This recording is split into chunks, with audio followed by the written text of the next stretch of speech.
নরসিংদীতে জনপ্রিয় হয়ে উঠেছে সূর্যমুখী ফুলের চাষ। অল্প খরচে বেশি লাভ হয় কৃষকরা ঝুঁকছেন সূর্যমুখী চাষে।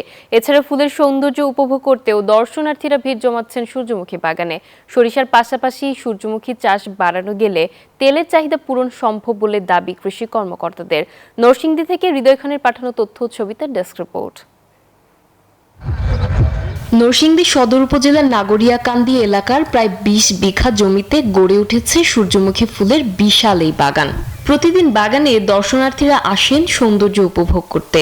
বাগানে প্রবেশ মূল্য জনপ্রতি ৫০ টাকা। এতে প্রতি মাসে আয় হচ্ছে লাখ টাকা।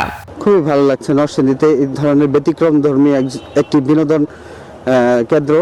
আমি চাই যে আরো গড়ে উঠুক। শীতের মধ্যে বেশি সুন্দর, এই যে প্রকৃতি দেখা যায়, ছবি তোলা যায়, অনেক সুন্দর, খুব ভালো লাগে আসলে। এই সন্ধ্যার আগে এই ভিউটা খুবই সুন্দর। এদিকে এই পরিবেশটা আমার কাছে সবসময় ভালো লাগে। বর্তমানে সয়াবিন তেলের বিকল্প হিসেবে সূর্যমুখী তেলের ব্যবহার বাড়ছে। ফলে সরিষা ও অন্যান্য তেলবীজ ফসলের পাশাপাশি সূর্যমুখী একটি সম্ভাবনাময় তেলবীজ ফসল হিসেবে পরিচিতি পাচ্ছে বলে জানান এই উদ্যোক্তা। এই জমিটা আমাদের একটা পতিত জমি ছিল, কোনো ফসল হইতো না।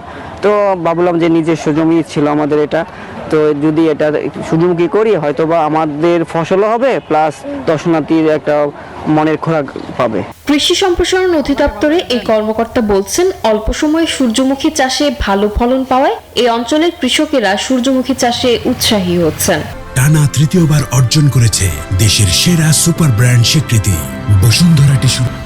এই সূর্যমুখী ফুলের চাষিদের কৃষি সম্প্রসারণ অধিদপ্তরের পক্ষ থেকে বীজ, সার এবং কীটনাশক প্রদান করা হয়েছে, যার ফলে এখানে বেশ কিছু উদ্যোক্তা তৈরি হয়েছে। নরসিংদীতে এবছর 18 হেক্টর জমিতে সূর্যমুখী চাষের লক্ষ্যমাত্রা নির্ধারণ করা হলেও বর্তমানে 12 হেক্টরে ফুলের চাষ করা হচ্ছে। Desk report, news 24।